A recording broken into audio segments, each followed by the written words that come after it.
Boa noite, gente. Mais uma vez aí, voltando aí para poder falar um pouquinho sobre a radiologia odontológica, né? Sempre lembrando que ah, as técnicas que a gente passa para vocês aí são técnicas que são utilizadas as chamadas intraorais, que obviamente, como o próprio nome indica, são as radiografias que são postadas dentro da boca, né? Então a gente já falou com vocês aí a respeito da periapical da bissetriz ou do cone curto, que é aquele cilindro localizador de 20 centímetros. E aí eu tenho que, obviamente, respeitar o posicionamento do paciente.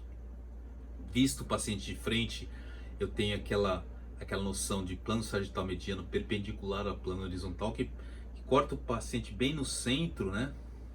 E aí é uma das chaves, né? Nisso inteirinho eu coloco o paciente com o colete de chumbo e também protetor de tireoide.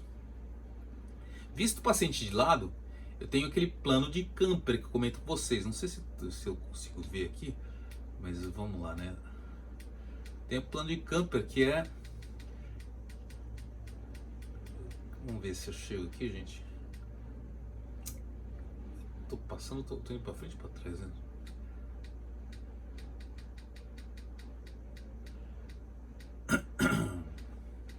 Falamos tudo isso aqui, né, gente? Ó, esse detalhe aqui, né, gente? Só para poder relembrar. Paciente visto de lado, né, gente? Ó, então tem aqui essa imagem aqui, ó. Então, o plano de Camper, ou linha de Camper, como vocês preferirem, é exatamente essa linha aqui, ó. Vocês estão conseguindo ver aqui, ó? Linha que vai do tragus à asa do nariz. Quando eu quero fazer radiografia da maxila, que são são os dentes superiores, também ossos da cavidade, né, nasopalatina aqui, ó. Eu faço o tradicional tragus, que é essa parte do lobo aqui, na asa do nariz, paralelo ao solo. Então tá um pouquinho errado, mais para cá, ficaria mais reto aqui, tá bom, gente? Então eu levantaria um pouquinho mais a cabeça dessa paciente, poder essa linha de Camper aqui. Para mandíbula eu faço diferente. Linha que vai do tragus à comissura labial. Então essa linha aqui, ó, tá vendo? Tragus, comissura labial. Ela tem que estar paralela ao solo. Então, para fazer radiografias da mandíbula ou de dentes inferiores.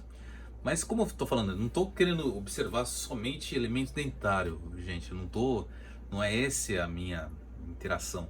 Eu quero entender melhor como é que funciona para poder observar todo o periápice, que é o elemento dentário, e o tecido alveolar, o osso alveolar. Então todo esse paramento que eu comento com vocês é fundamento para se ter uma melhor imagem do arquétipo que tem tanto o elemento dentário quanto o osso que envolve esse elemento, que é o alvéolo. Porque eu observo, eu não quero, como eu comentei com vocês, a última aula foi uma aula de vídeo, né? Então é uma aula até tanto quanto primária, né? Mas eu fiz questão de passar para vocês porque mesmo aquela aula tem muito dentista formado, né, de já muito tempo de carteirinha, que não sabe fazer uma tomada radiográfica periapical. Então fica um pouco a desejar, né? Fica muito a desejar. Então, para poder facilitar a vida de vocês, todas as técnicas intraorais, elas funcionam como posicionadores, tá bom, gente? Vamos lembrar aqui, ó. Então, talvez eu tenha mostrado aqui para vocês, né? Então aqui, não vou mostrar, né? Mas tem...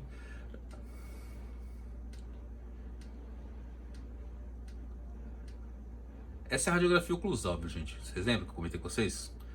Essa é a radiografia oclusal para poder observar, dentre as limitações da radiografia periapical, porque ela consegue observar elemento dental isolado. Mas quando eu quero pegar uma circunferência um pouco maior, eu utilizo esse artifício da radiografia oclusal para poder ter um arquétipo melhor, mais bem adequado. Então essa é a oclusal, tá bom? Essa aqui tá de maxila, né? Maxila. E essa aqui de mandíbula.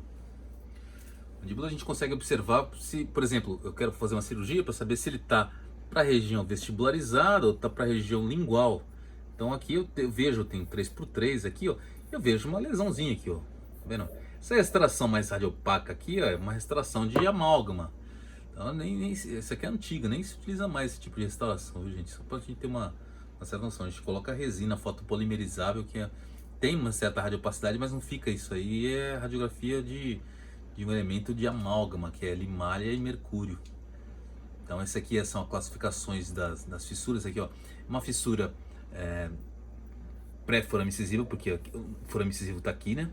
Esse aqui é pré-forame incisivo, só que bilateral, que é unilateral. Esse aqui é transforame incisivo unilateral, passou, só que incompleta, não vai na região de úvula aqui, tá?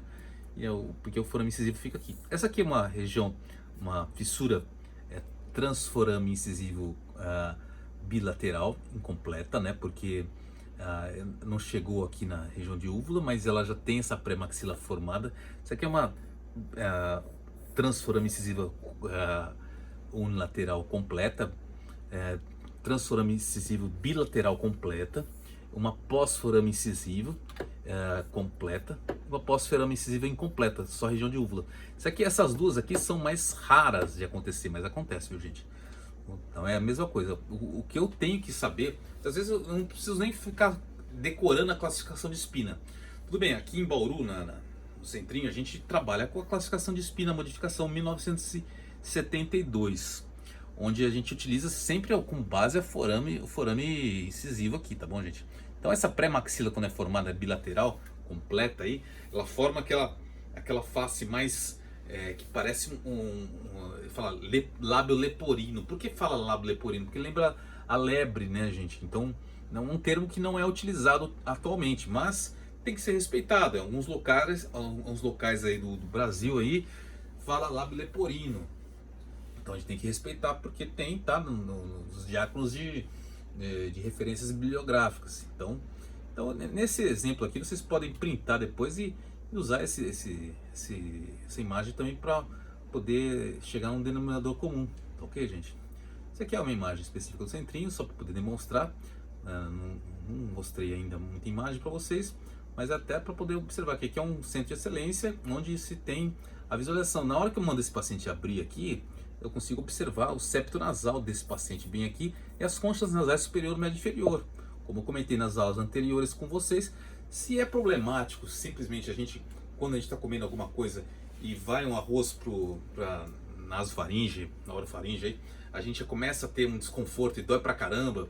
Imagina um paciente que é fissurado, que todo alimento, até a água, já vai para as conchas nasais e já entra entre as coanas, e a higienização é extremamente complexa, dolorosa. O paciente ele reclama mesmo, e com toda razão. Ele se adapta.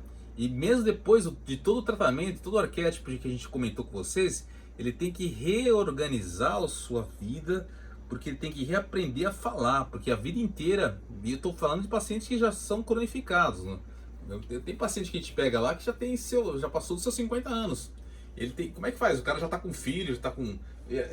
primeiro convencer esse cara a fazer o procedimento de cirurgia, reparo, tanto não só estético, mas funcional também, né?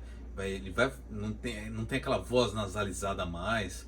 Porque um paciente como esse aqui, se deixar, ele vai continuar vivendo, não vai morrer por causa disso aí. A não ser que tenha um sangramento, e não cicatrize, tem uma patologia interna aí, tem uma outra lesão. Mas normalmente o paciente tem fissura e tem uma vida normal.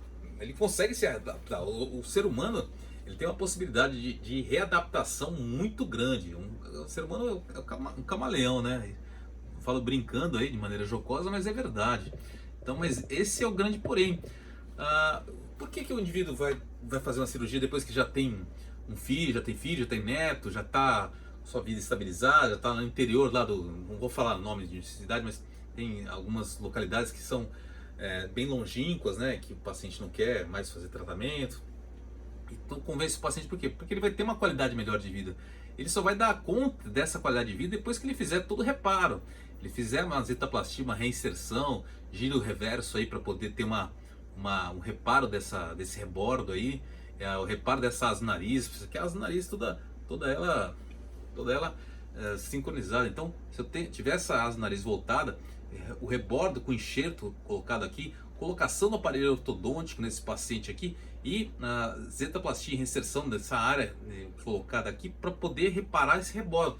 Então esse paciente, depois de uma certa idade, ele tem que reaprender a se comunicar, porque ele teve a vida inteira com a voz nasalizada e não vai ser muito difícil ele começar a reaprender a falar.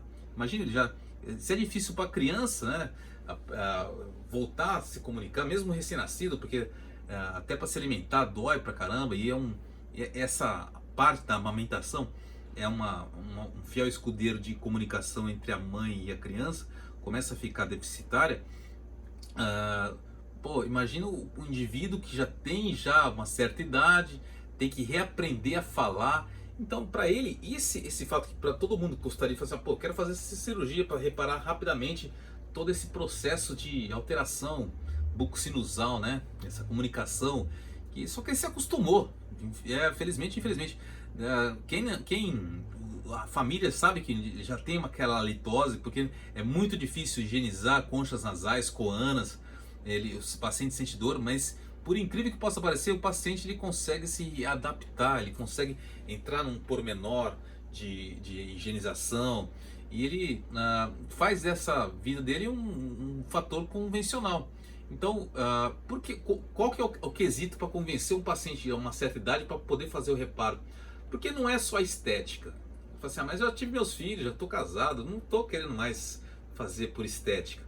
Mas tu tem um bom argumento para poder pausar esse paciente, porque tu consegue falar para ele que vai ter uma qualidade melhor para poder fazer uma degustação, o sistema estomatognático dele vai funcionar de maneira mais cêntrica, ele vai conseguir fazer a mordedura pautada em classe 2, não em classe 1, nem em classe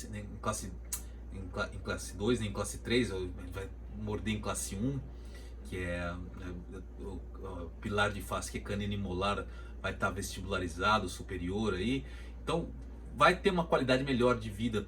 Os dentes anteriores eles servem para rasgar o alimento, e os dentes posteriores servem para triturar o alimento e ter uma digestão muito mais profícua, né? Então isso é a qualidade de vida para esse paciente. Ele vai ter que aprender. Então toda aquela voz dele que era nasalizada, que popularmente as pessoas conhecem como fanho, ele vai aprender a falar de uma maneira muito mais prática. Ele vai conseguir se entender, vai conseguir se comunicar de uma maneira muito mais eficaz. Isso para ele vai perceber a sua qualidade de vida depois de que tiver mesmo passado por um tratamento cirúrgico, tratamento ortodôntico, cirurgia plástica, cirurgia de reparo, verificação se não houve rejeição ou não, colocação de implantodontia, de aparelhos ortodônticos também, tudo isso aí em concomitância, e depois de tudo isso aí passar pela fonoaudiologia. Olha que interessante, a fonoaudiologia tem um papel importantíssimo, porque ele vai ter que reaprender a falar, porque se vocês não perceberam, o nosso palato serve como uma concha acústica, porque se vocês perceberem, se a gente tivesse uma comunicação bucosinusal, a gente não conseguiria falar T, B, C, então porque ele fecha nosso arquétipo bucosinusal como uma concha acústica mesmo. Eu estou repetindo, mas é veracidade, maneira profícua, para que vocês possam entender que essa asa do nariz, além de ter uma dificuldade, o respirador ele é respirador bucal, então é uma qualidade de ar que vai para o pulmão de uma maneira muito menos eficaz. Além disso aí, a estética dele é prejudicada mesmo, né? Mas esse é o ponto menor dos problemas. O fator funcional dele, ele está se alimentando de maneira extremamente errônea. Ele está se comunicando de maneira extremamente errônea. Então a autoestima desse paciente, por consequência, vai estar abalada. Ele pode até falar que não, mas depois que tiver a cirurgia feita e a colocação dele em se expressar de maneira mais eficaz, se alimentar de maneira mais eficaz, se torna muito mais adequado para o próprio paciente mesmo. E é uma herança de característica genética, sim, é 1 para 600 mil, mas é considerado, tem que ser respeitado isso aí. E o paciente, esses são os processos contumazes aí para poder ter esse fundamento de convencer o paciente a fazer o processo cirúrgico. E a cirurgia, ele pode aqui, tanto é que no hospital se faz isso, né? Aqui o paciente ele pode fazer uma cirurgia, 2 cirurgias, não pode fazer 30 cirurgias. Então ele começa aqui, né, simplesmente fazer o reparo inicial aí na primeira idade, né? Na primeira infância, né? Depois ele passa para um processo de... Vou soltar esse espirro. Desculpa, gente. Estou resfriado. O ar-condicionado aqui tá pra... É poeira também. Mas tudo bem, vamos lá. Então são esses os tópicos que a gente tem que abordar para poder convencer o paciente a fazer um processo cirúrgico de maneira bastante eficaz. Porque a qualidade de vida dele vai ser muito diferenciada no futuro. Então, ok, gente? Então, como eu comentei com vocês, aqui é um processo cirúrgico mesmo. Então a gente faz uma incisão aqui no meio do nariz aqui, né? Faz o giro aqui, o retalho, rebate todo esse tecido, gira aqui também, faz a incisão para cá também, gira esse retalho para cá, o enxerto aqui, eu faço uma incisão para cá também, só para vocês entenderem. A outra incisão aqui, gira o retalho, coloco o hidroxiapatita e osso endógeno também aqui, o osso endógeno e o osso da crista ilíaca lacerada para poder espaldar. Aí já entra com o aparelho ortodôntico também aqui. Então, na primeira cirurgia já tem uma diferenciação gigantesca. Então é uma cirurgia que, entre aspas, parece complicada no começo, mas com o passar do tempo ela se torna extremamente simples, hein? Não se modifica de paciente para paciente, tá bom, gente? Esse é o aparelho ortopantomográfico, como comentei com vocês. Hoje, eu comentei com vocês na última aula. Hoje a gente trabalha eu comecei a trabalhar, só para vocês terem uma ideia, com Panora. Panora é um aparelho já está até no museu. Depois passei para trabalhar com Panex, né? Panex é tempo de exposição aí de 16 segundos, né? Giro em 180 graus. Então eu tenho um aparelho curvo. Depois passou para o Rotograph. E hoje eu trabalho com o sistema Eagle, né? Que é um sistema que trabalha com reconstrução de imagem. Então eu já jogo essa imagem, não preciso nem ter o chassi do filme, né, radiográfico. Eu já jogo essa imagem no computador, aqui, né, aqui no meu workstation, já faço a laudagem, não preciso nem imprimir. Toda a imagem tá aqui no meu HD do aparelho, do computador. Então eu estou minimizando a radiação desse paciente. Evidentemente eu estou conseguindo pautar o princípio básico de uma imagem muito mais com sistema DR por completo. Não precisa ter aquele acúmulo gigantesco de imagens lá em arquivo. Então a gente passou por processo de digitalização e hoje a gente está trabalhando um sistema completamente digital, que é o sistema DR. Então eu consigo laudar e fazer o traçado cefalométrico de uma maneira muito tranquila, muito fácil. E eu trabalho com o sistema iCat, né, gente? E vocês vão trabalhar também. Então olha que facilidade. Tanto o intraoral quanto o extraoral não tem muito que errar. Então não se erra radiografias, principalmente essas extraorais que eu estou comentando com vocês, a teleradiografia, que é o cefalostato, ou a teleradiografia, ou o ortopantomográfico, o sistema iCat, que eu trabalho com multislice, com Unibin. Então eu já jogo essa imagem, ou o sistema Eagle, como eu comentei com vocês, que é o ortopan, que eu já jogo essa imagem direto pro computador, que é um sistema extremamente eficaz. Antigamente eu tinha que trabalhar, eu cheguei a trabalhar, gente, eu sou do tempo do Onsen, né? Trabalhei com uma revelação manual, método tempo temperatura. Vocês lembram que eu comentei com vocês? Então eu tinha que passar pelo revelador, pelo banho intermediário, pelo fixador. A função do revelador ele é amolecer a gelatina, e o Elon e a hidroquinona que estão no revelador lá, ele age nos sais de prata que foram sensibilizados pelo raio-x. Aí passa pelo banho intermediário para tirar toda aquela solução do líquido revelador e vai para o químico fixador. Tem uma solução ácida, né?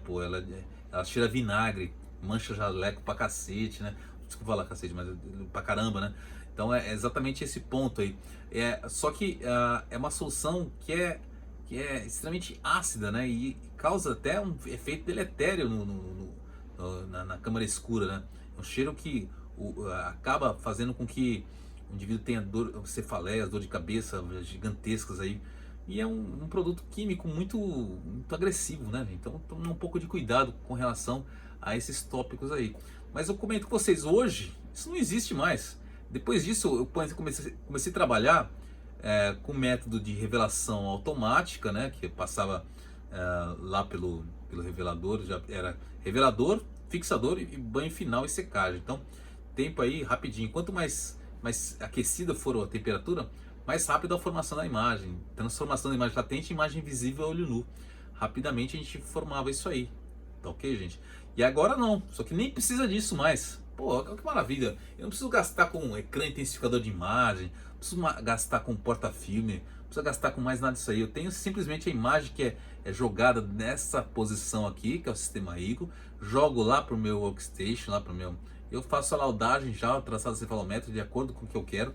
E com uma facilidade, porque eu já vejo, não preciso nem dispensar o paciente, eu já vejo na hora. Não preciso para revelar mais essa radiografia. Demorava pra caramba, demorava 20 minutos fazer uma radiografia disso aí. Então, e fazer laudagem. Eu já vejo na hora, já tem programa para fazer até a laudagem e traçado cefalométrico. Pô, facilitava. O que demorava aí, por exemplo, 2 horas, só traçado cefalométrico, quando eu faço, tem alguns profissionais que gostam, né, de trabalhar com o sistema ainda de traçado Profis USP ou traçado McNamara, que ainda demoram, ainda os mais antigos ainda gostam, os ortodontistas mais antigos gostam, né, alguns radiologistas também. Eu gosto também de fazer esse tipo de traçado, mas ele é um pouco penoso, né? Então é mais fácil fazer um traçado que eu aperto o botão em coisa de 25 segundos já está pronto o traçado cefalométrico, né? Onde normalmente com papel vegetal e radiografia e um negatoscópio demora aí 45 minutos. E tendo conhecimento, fazendo isso aí há muito tempo, porque não tem que usar régua, tem que ter paciência, fazer algumas contas. Então não é uma coisa tão simples quanto parece, viu, gente? Só para a gente ter uma ideia. Essa é a radiografia ortopantomográfica, como eu comentei com vocês, tá ok, gente? Então, um processo de anatomia convencional, essa é uma lesão, já passamos isso aí, outra lesão. Esse eu comentei com vocês, é o ortopan, que tanto a gente comenta com vocês aí. Tudo é muito fácil para trabalhar nesse aparelho, né, gente? Então tem aqui coloca o mento do paciente aqui, né? Então, aqui a testa. O paciente oclui aqui para não ficar sobreposto aí os incisivos superiores e inferiores, então facilita bastante a sobrecarga aí e não evidenciação de nenhuma imagem fantasma, né? Isso é o traçado cefalométrico na teleradiografia, tá bom, gente? Ó, esse aqui é o meato acústico externo, o processo condilar, processo coronoide, que é o ângulo da mandíbula, base de mandíbula, que é a região mentoniana, que é o palato duro, espinha nasal superior. Então aqui são os pilares de face, né? Que é o molar, aqui é a base específica dos incisivos centrais, saber se ele está mordendo classe 1, classe 2 ou classe 3. Então tudo isso aí é facilidade para poder identificar. Mas aqui é a cela túrcica, lembra, gente? É o centro da cela túrcica aqui, ó. Bacana, né? Bem centralizado aqui também, bem nessa região. Tudo isso aqui são contas que a gente faz para poder identificar se o paciente ele é prognata ou micrognata, se ele é biprognata, né? Tudo isso aí a gente tem que fazer para saber qual tipo de força, quanto de força, ou se é uma cirurgia que eu tenho que identificar esse paciente, se eu faço uma ortopedia dos maxilares, ou se eu simplesmente faço uma colocação no aparelho ortodôntico. Então, o traçado cefalométrico, eu falo como radiologista, né, certificado especificamente, é necessário, fundamental para saber que tipo de comportamento e tratabilidade eu vou realizar nesse paciente. Eu não posso simplesmente, vocês vão fazer isso aqui, lógico, traçado cefalométrico não é necessário que vocês façam, mas saber se está relacionado legal, porque no paciente, eu falo que o plano de campo, como comentei com vocês, eu vejo na hora, que é traga os asas do nariz. Só que nesse caso aqui, eu comento para vocês que uma imagem bem radiografada de um perfil mole, bem adequado, eu vejo aqui a parte mais superior do meato, a parte mais superior do meato acústico externo, ele tem que incidir perpendicular aqui, ó, com a base mais inferior da órbita. E a centralização de todos esses planos aqui relacionado com a glândula pituitária.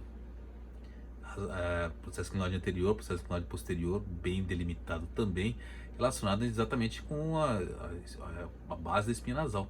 Então são detalhes que só com o passar do tempo vocês vão observar, tanto no paciente, observando aí o tragus às narizes, que é o plano de Camper, paralelo ao solo, em lateralidade. Isso aí é obedecido tanto numa teleradiografia, tanto quanto numa ortopantomográfica, quanto uma técnica da obstetriz, ou a técnica do paralelismo. Isso aí é fundamental que vocês se lembrem. Então a gente fica meio pautando esses princípios aí, parece que é meio chato, mas não é. É fundamental que vocês saibam, porque delimita. E perfil mole do paciente aqui, ó, eu tenho que saber exatamente, ó, região de mento, eu consigo fazer cirurgias específicas aí. Vou até mostrar para vocês depois aí, algumas imagens, porque vocês não têm muito contato, mas a gente faz cirurgias orais maiores, né? Onde o paciente ele tem uma retroação aqui, da mandíbula. Então ele fica ele fica sem queixo, o mento fica muito, é um paciente classe 2 muito evidenciado. Então pacientes com classe 2, a autoestima dele é muito vilipendiada, né? Então a gente faz uma cirurgia que a gente consegue aumentar a região de ângulo da mandíbula e consegue fazer um enxerto aqui. Eu não recomendo muito, né, fazer uma mentoplastia, porque a mentoplastia por prótese indicada, ele reabsorve em prazo de 2 a 3 anos, pela experiência que a gente tem em cirurgias aí, né? Eu prefiro aí, muitas vezes, para poder confluir aqui, eu prefiro crista ilíaca e reparar aqui com o resvalo aqui da classe 2, que é a bicudinha, uma sobreposição de maxila. E aí nessa região aqui de mento eu consigo jogar mais para anterior, fazendo com que esse paciente consiga ter uma melhoria aí na qualidade de vida, né? Então até esteticamente para ele fica extremamente funcional, né? Então é bem bacana. Isso é uma cirurgia ortognática que vocês vão estar fazendo uma imagem dessa radiografia aí para poder identificar. E somente com uma radiografia bem específica vocês vão conseguir identificar a qualidade dessa imagem. Ok, gente? É aqui só para a gente poder observar quais são as linhas. Não é de muito interesse para nós aqui agora exemplificar quais são essas linhas, a não ser que quem queira trabalhar para fazer traçado cefalométrico, e aí sim pode aí identificar esses planos aí, plano de Frankfurt, então são linhas de seios nasais, planos orbitais, ó, também eu comentei com vocês, ó, a parte aqui específica de traçado aqui, então eu tenho planos meato específico, parte mais superior, com a órbita mais inferior aqui. Então esse é o primeiro detalhe que eu bato o olho para ver se a imagem está legal. Não preciso. Aí o perfil mole do paciente, eu vejo, ele tem que estar ocluído aqui, molar ocluído e incisivos ocluídos. Só que aqui o perfil mole do paciente, aqui o lábio, posso até fazer um bilu-bilu na boca dele aqui, brincando, né? A gente vai, é exatamente para ele poder relaxar o lábio superior e inferior e não ficar entremeado aqui, todo reagudizado, porque senão vai interferir no meu traçado cefalométrico.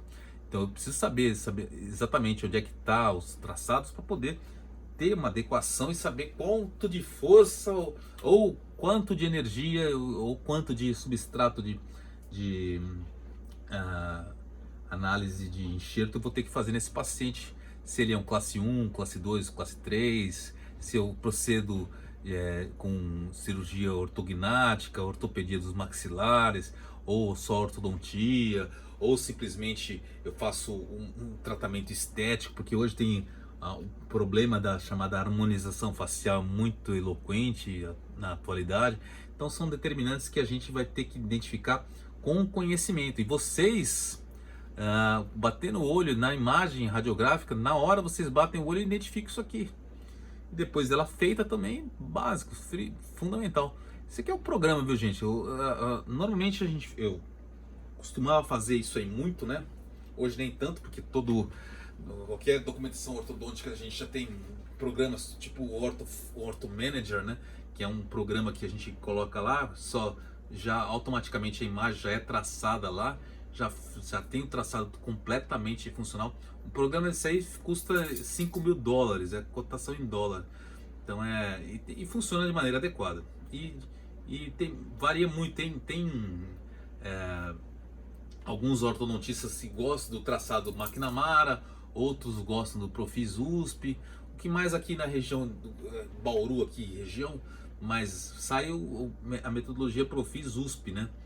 Que é uma metodologia mais bem adequada, né? Mas alguns ortodontistas gostam do traçado chamado McNamara. Isso a gente vai aprender mais pra frente, tá bom? Uma lesãozinha que a gente já comentou, isso aí com vocês. A anamnese é fundamental, por isso que eu falo assim, trabalhar, ou não somente cirurgião dentista, mas trabalhar com documentações aí, trabalhar com assertividades aí, é bem bacana para poder saber se é dura a palpação, se é mole a palpação, se o paciente tem crescimento rápido e expansivo, se é uma neoplasia, se é uma displasia, se é simplesmente toros mandibulares, toros palatinos.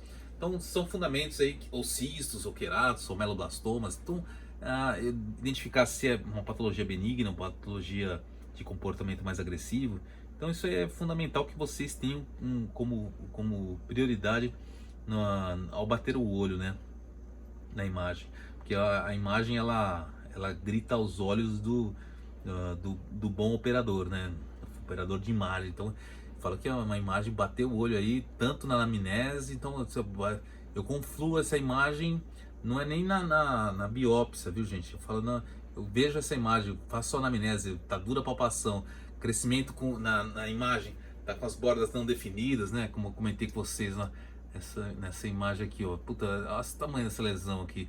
Então eu vejo que tem respeito, não tá tendo respeito, né, com corticais aí, então a gente começa a identificar já se tem um comportamento mais agressivo ou menos agressivo, tá bom? Então isso aqui é um caso de parestesia, né? Eu comentei com vocês na última aula, né? Não a última aula que foi a aula do nosso nobre colega lá, né? Mas o problema da chamada harmonização facial hoje que é a banalização. Eu falo que o melhor profissional aí indicado para fazer harmonização facial é o cirurgião dentista especializado em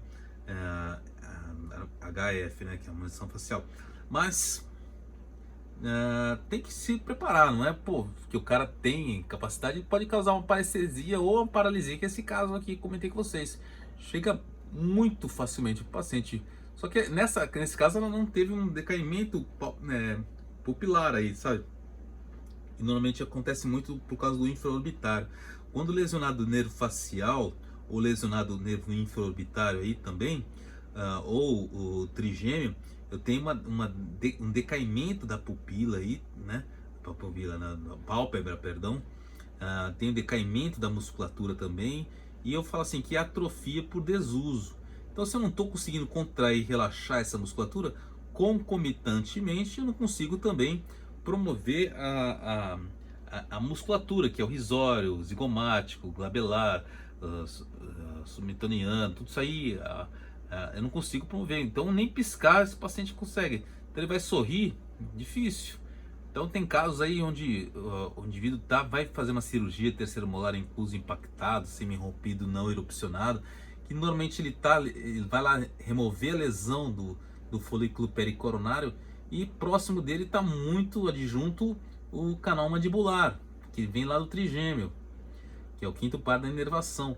E aí se, por exemplo, eu começar a remover aquilo achando que é um tecido ou uma patologia para fazer uma biópsia, né, um exame anatomo patológico, estou removendo simplesmente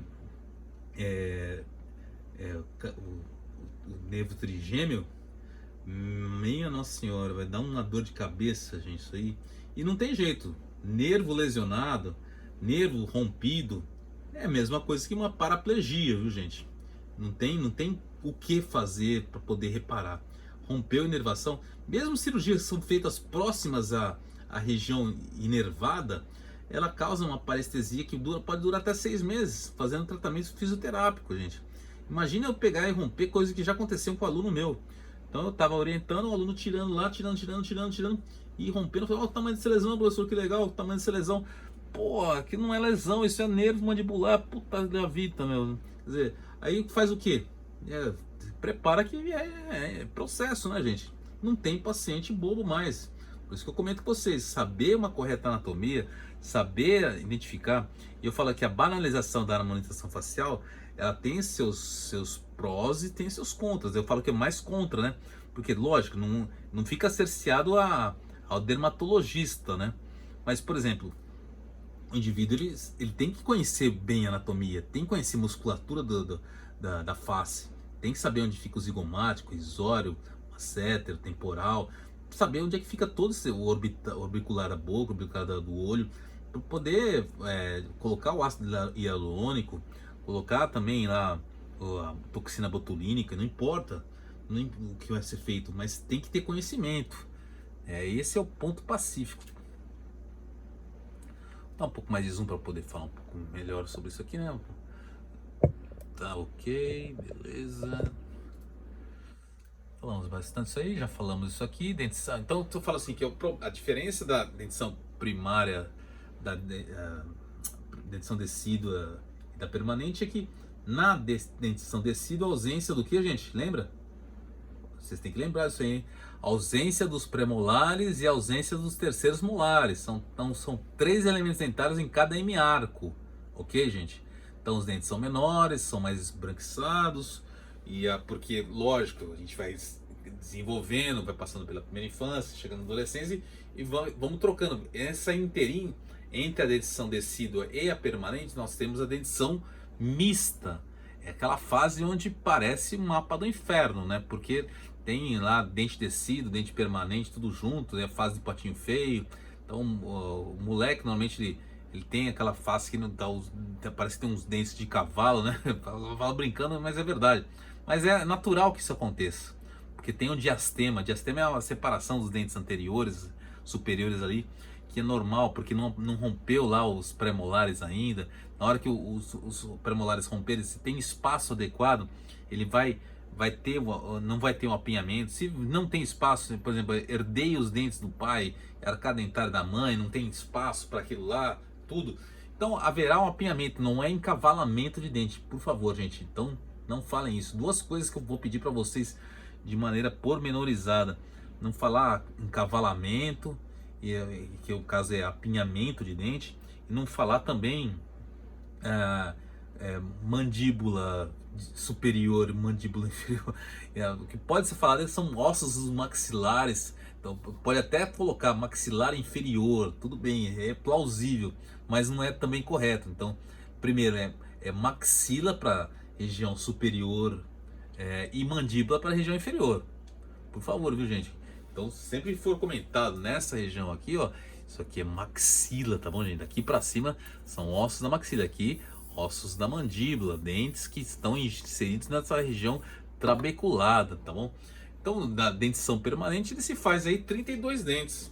Então, eu tenho, por eloquência aí, a alteração, eu tenho aí os 2 premolares e o terceiro molar em cada hemiarco. Eu tenho 4 hemiarcos, então eu tenho a consequência dessa função bem pormenorizada, ok, gente?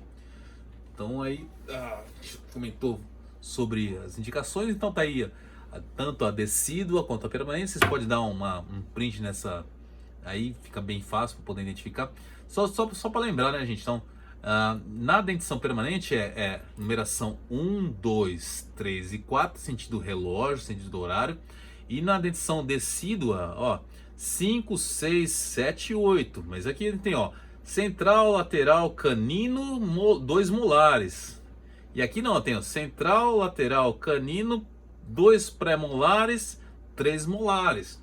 O terceiro molar aí, que é os números 8 de cada hemiarco, são os dentes do siso, ou dentes do juízo, como vocês preferirem, né? Tá meio torto esse slide, parece impressão minha?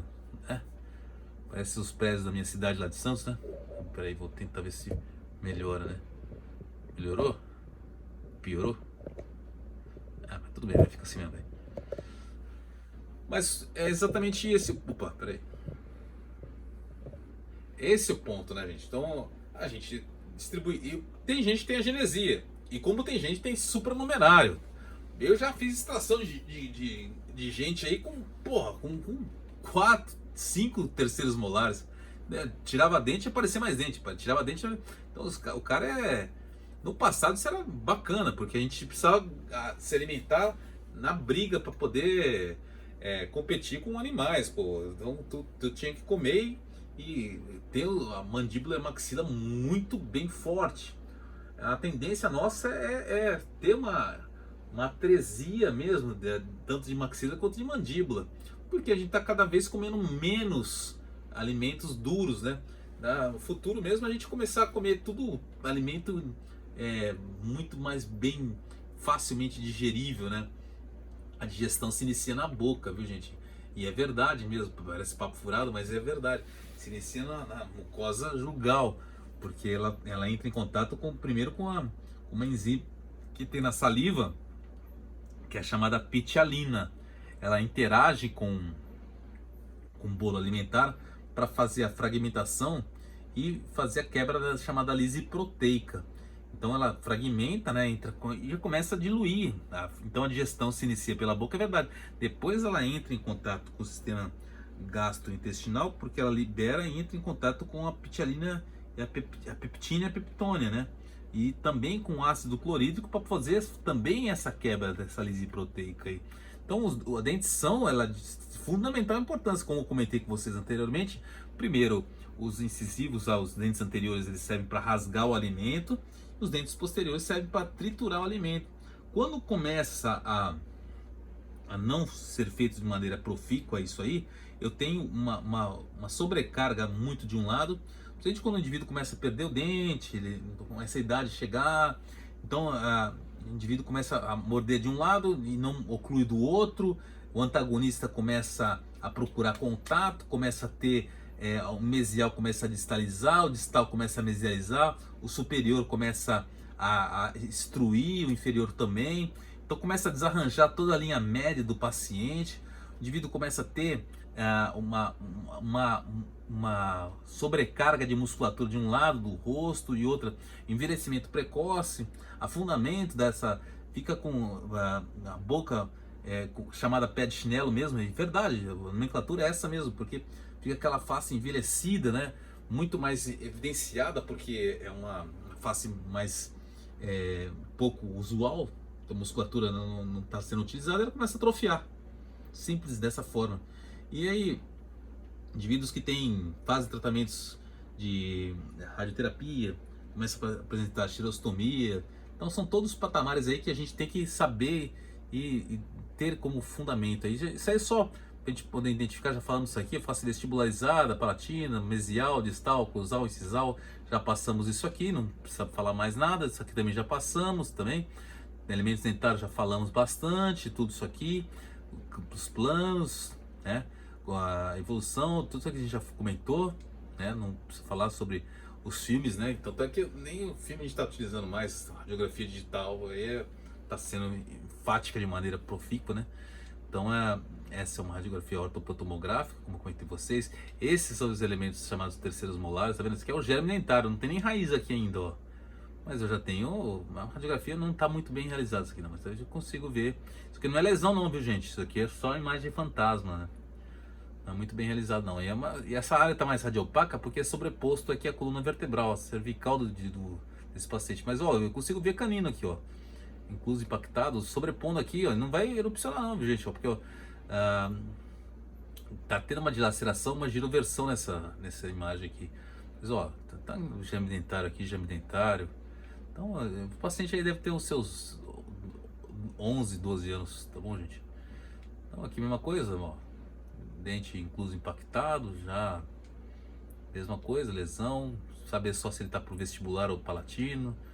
Mesma coisa também. Esse aqui é o exame periapical, boca toda, né? Então, esse é o interproximal. Esse aqui é o 10 MA por 70 kVp. Então, eu comento com vocês, o aparelho ortodôntico eu aumento ou diminuo o tempo de exposição, mas de acordo com o paciente. Eu uso sempre o ponto de pacífico, que é 0,5 segundos para maxila e 0,3 segundos para mandíbula, porque a maxila tem mais estruturas anatômicas e também a qualidade da mandíbula ela é um osso trabeculado. Simplesmente pra gente observar. Esse é um filme a pele apical pra gente poder observar, tá bom, gente? Não precisa muito detalhe, tá bem? Então ele tem aí ó, o papel preto para evitar o contato com a luz. Eu tenho a limalha de chumbo aí para evitar a radiação secundária. E tenho também a aleta, né, para poder saber o lado exato, né? Além da aleta eu tenho esse picote, né? Esse picote ele serve exatamente para saber se ele está mais para vestibular ou se ele está mais para se ele é superior ou inferior, se ele está do lado direito ou do lado esquerdo. Então é fácil. Saber se é superior ou inferior é simples, né? Mas saber se ele está do lado direito ou do lado esquerdo, mesmo se o camarada souber a anatomia perfeita, eu não sei se essa imagem é do lado direito ou esquerdo. O que vai me dar, por consequência evidenciada isso aí, é saber se ele é o picote. O picote eu vou mostrar para vocês na próxima aula, tá bom, gente? Então exatamente isso aqui, é o aparelho ortopotomográfico, ele gira em 180 graus, tá bom, gente? Em relação ao cabeçote. Então aqui, ó, falando sobre as vantagens e desvantagens, lógico, quem inventou a radiografia panorâmica foi um indivíduo chamado Pateiro, né? Então só para chegar, isso aqui é o método de temperatura, então quanto mais aquecido, menor o tempo, ó, abaixo de 16 ele pode entumecer a película radiográfica. Acima de 25 graus ele pode sobrecarregar e remover a gelatina. Tá, isso aqui a gente já comentou rapidamente com vocês. Eu quero chegar só no ponto onde eu... Esse é o aparelho Eagle que eu comentei com vocês, tá bom, gente? Esse aparelho sensacional. Ele faz tanto a ortopantomografia quanto a teleradiografia. Bom, eu jogo aqui a imagem, eu jogo toda a informação do paciente que eu quero aqui, né? Aqui eu todo o controle. Aqui eu faço o ortopan e aqui eu faço a teleradiografia. Então eu mando o paciente segurar aqui e eu faço a imagem de traçado cefalométrico desse paciente.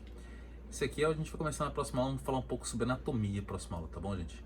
Muito obrigado aí pela paciência de vocês. A aula fala em demasia, mas é necessário, são muitos termos, né, termos específicos que é importante, necessário que vocês saibam, tá bom, gente? Então vamos falar na próxima aula sobre anatomia, tá bom? Forte abraço para vossas senhorias aí, estou com saudade, vocês não me retornam mais, né? Tô ficando meio viúvo aí. Um abraço para vocês aí, gente. Forte abraço aí. Até a próxima aula.